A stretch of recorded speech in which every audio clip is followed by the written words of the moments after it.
Hi hello all welcome to smiley stories. ఉంటే ఉన్నాయిలే సిరి, అందరూ వెళ్ళేటప్పుడు నువ్వు రాకపోతే బాగుండదు కదా. నిన్నొక్కటే వదిలేసి వెళ్తే నాకు మనసంతా ఇక్కడే ఉంటుంది. నువ్వు కూడా రా అమ్మా అని అడుగుతాడు మహేంద్ర.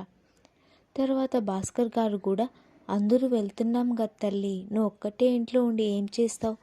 మేమిప్పుడు ఊరికి వెళ్ళిపోతే ఇంకెప్పుడో వస్తాము, లేదంటే మాతో రావటం నీకు ఇష్టం లేదా అని అడుగుతారు. దానికి సిరి, అయ్యయ్యో అదేం లేదు పెద్దనాన్నగారు, నాకు మీతో రావడానికి ఎలాంటి ఇబ్బంది లేదు. ఈ 2 రోజులు క్లాస్ మిస్ అయ్యాను కదా, అది కొంచెం అర్థం కాలేదు, అందుకని ఫ్రెండ్ దగ్గర నోట్స్ తీసుకున్నాను, అది ప్రిపేర్ చేసుకుందామని, అంతే, ఇంకేం లేదు.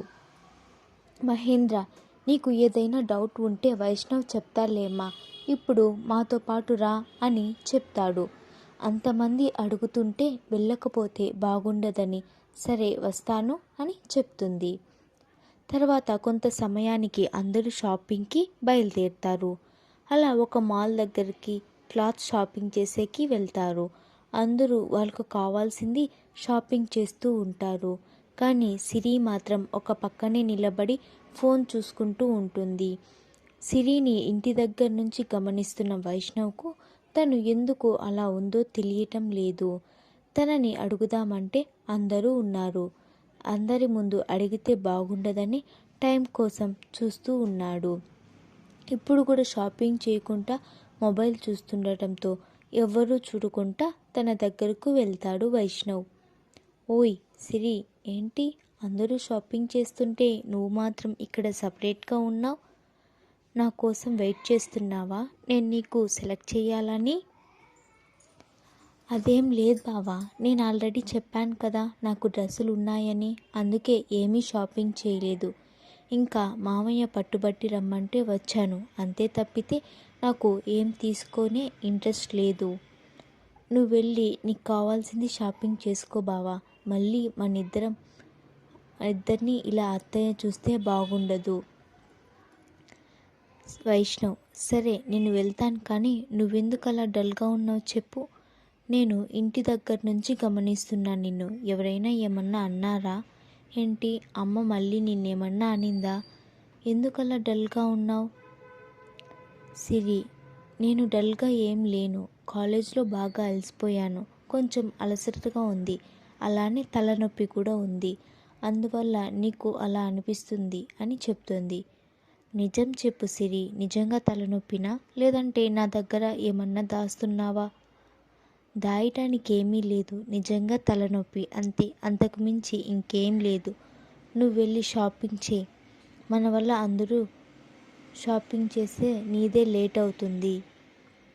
సరేరా, ఇద్దరం కలిసి షాపింగ్ చేద్దాం, నేను నీకు డ్రెస్ తీసిస్తాను అని చెప్తాడు వైష్ణవ్.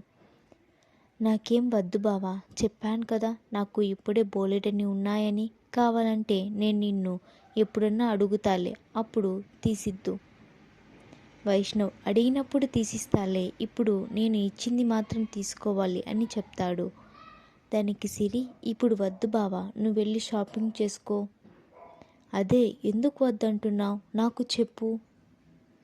వైష్ణవ్ అలా అడుగుతున్నప్పుడు అక్కడికి సారా వచ్చి, నేను చెప్తా బావా తను ఎందుకు వద్దంటుందో అని అంటుంది. వైష్ణవ్ క్వశ్చన్ మార్క్ ఫేస్తో సారా వైపు చూస్తాడు. నీకు ఎలా తెలుసు సారా తను ఎందుకు వద్దంటుందో? నాకు తెలుసు బావా, తను ఎందుకు ఏమీ షాపింగ్ చేయట్లేదు. తనని అత్తయ్య ఇందాక చాలా మాటలని బాధ పెట్టింది, ఆ మాటల వల్లే సిరి తనకు ఏమీ వద్దని చెప్తుంది. సారా ఆ మాట అనగానే సిరి ఆశ్చర్యంగా సారా వైపు చూస్తుంది. ఏంటి సిరి అంత ఆశ్చర్యంగా చూస్తున్నావు? అత్తయ్య నిన్ను అన్న మాటలు నాకెలా తెలుసు అని అనుకున్నావా?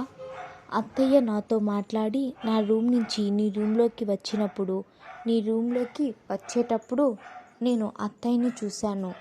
ఎందుకో డౌట్ వచ్చి నేను మీ రూమ్ దగ్గర ఉన్నాను. అత్తయ్య మాట్లాడిన ప్రతి మాట నేను విన్నాను అని చెప్తుంది.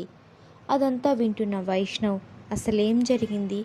సిరిని అడిగితే ఏమీ చెప్పలేదు. కనీసం ఏం జరిగిందో నువ్వైనా చెప్పు సారా. చెప్తా బావా. అత్తయ్య ఇందాక నా దగ్గరకు వచ్చి షాపింగ్ మాల్లో నీతో ఎలా ఉండాలి ఏమని నాకు చెప్పేసి వెళ్ళింది. తర్వాత నా రూమ్ నుంచి సిరి రూమ్కి వెళ్ళటం నేను చూశాను. నేను కూడా అత్తయ్య వెనకాలే సిరితో ఏం మాట్లాడుతుందో అని చూస్తూ ఉన్నాను. అప్పుడు అత్తయ్య సిరితో ఇలా అనింది. సిరిని పిన్ని వాళ్ళు మీ ఇంట్లో వదిలేసి వెళ్ళారని వాళ్ళని తిట్టింది. అలాగే మీ ఇంట్లో పడి తింటుందని సిరిని చాలా మాటలనింది. ఇప్పుడు షాపింగ్ కూడా వస్తే తన వల్ల ఖర్చని, ఆ ఖర్చును కూడా మీరే భరించాలని, తనని షాపింగ్ రాకూడదని బెదిరించింది. అత్తయ్య బెదిరించటం వల్లే ఇందాక సిరి షాపింగ్కి రానని చెప్పింది. మామయ్య డాడీ బ్రతిమలాడేసరికి వచ్చింది. ఇప్పుడు కూడా ఏదన్నా తీసుకుంటే దానికి అత్తయ్య మళ్ళీ ఏమన్నా అంటుందని భయపడుతుంది. ఏమీ తీసుకోకుండా ఇలా సైలెంట్గా పక్కన నిల్చుంది అని చెప్తుంది. దానికి వైష్ణవ్ సిరి వైపు చూసి, అవునా సిరి, అమ్మ నిన్ను అన్ని మాటలు మాట్లాడిందా? కనీసం నువ్వు నాకు ఇలా మాట్లాడిందని చెప్పను కూడా లేదు. అంటే సంతోషం మాత్రమే నాతో పంచుకొని బాధను నువ్వు ఒక్కటే మోయాలనుకుంటున్నావా?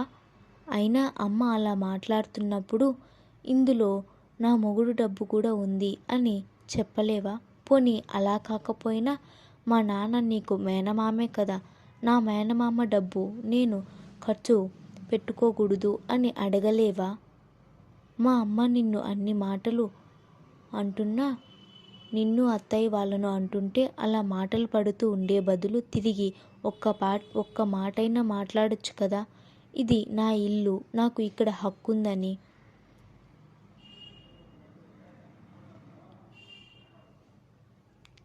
హక్కు ఉందని చెప్పొచ్చు కదా. దానికి సిరి, ఏ హక్కు ఉందని చెప్పాలి బావా అత్తయ్యకి? ఏ హక్కు అంటావేంటి సిరి? నువ్వు ఈ ఇంటి కోడలివి, నా భార్యవి. అంతకంటే ముందు నువ్వు ఆ ఇంటి మేనకోడలివి. ఇంతకంటే ఇంకేం హక్కు కావాలి? దానికి సిరి, భార్యనా నేను? ఇంకా నీ భార్య కాలేదు కదా బావా. అలాంటప్పుడు నేను నీ భార్యనని ఎలా చెప్పగలను? అందులో అత్తయ్యకి అస్సలు ఇష్టం లేని విషయం అది. ఇంకా మేనకోడలు అంటారా? ఆ మేనకోడలుగా కూడా నన్ను ఆ ఇంట్లో ఉండకూడదని చెప్తున్నారు. నేను మీ ఇంట్లో ఉంటే మీకు ఖర్చు ఎక్కువ అని చెప్తున్నారు. నేను ఇక్కడికి వచ్చేటప్పుడు కూడా హాస్టల్లో ఉందామని వచ్చాను. కానీ మామయ్య వల్ల ఇంట్లో ఉండాల్సి వచ్చింది. మా అమ్మ నాన్న కూడా నేను ఇక్కడ ఉండటం ఇష్టం లేదు. ఎందుకంటే పెళ్ళి కాని ఒక అమ్మాయిని పరాయి వాళ్ళ ఇంట్లో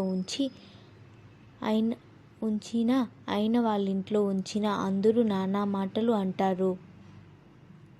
కానీ కేవలం మామయ్య బాధపడతారు అని ఒక కారణం వల్ల నన్ను ఇక్కడ వదిలేసి వెళ్ళారు. అంతేకాని నాకేదో తిండి దొరక్క మీ ఇంట్లో అయితే ఉండట్లేదు.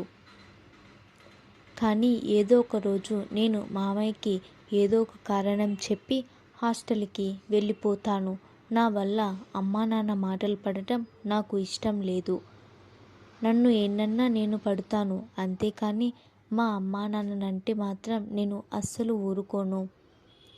దానికి వైష్ణవ్, నువ్వు కూడా ఏంటి సిరి, అమ్మ గురించి తెలిసి కూడా నువ్వు వెళ్ళిపోతానని మాట్లాడుతున్నావు. నేను నీకు మాట ఇచ్చాను, అమ్మని ఎలాగైనా మారుస్తానని.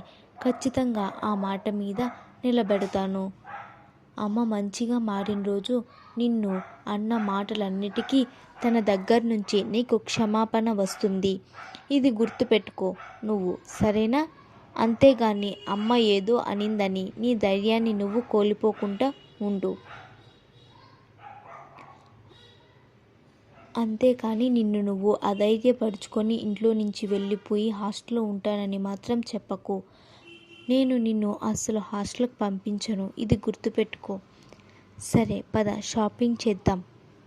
లేదు బావా, నాకు ఎప్పుడన్నా కావాలంటే నేను నిన్ను అడుగుతాను తీసిమని. ఆ రోజు నువ్వు మామయ్య డబ్బు అత్తయ్య డబ్బుతో కాకుండా నువ్వు సంపాదించిన డబ్బులతో తీసిచ్చావంటే ఇంకా ఆనందపడతాను. అప్పటి వరకు నేను నిన్ను ఏమీ అడగను అని అంటుంది. మీకు స్టోరీ ఎలా అనిపించిందో కామెంట్ చేయండి. అలానే లైక్ చేయండి, షేర్ చేయండి, సబ్స్క్రైబ్ చేయటం అస్సలు మర్చిపోకండి. థ్యాంక్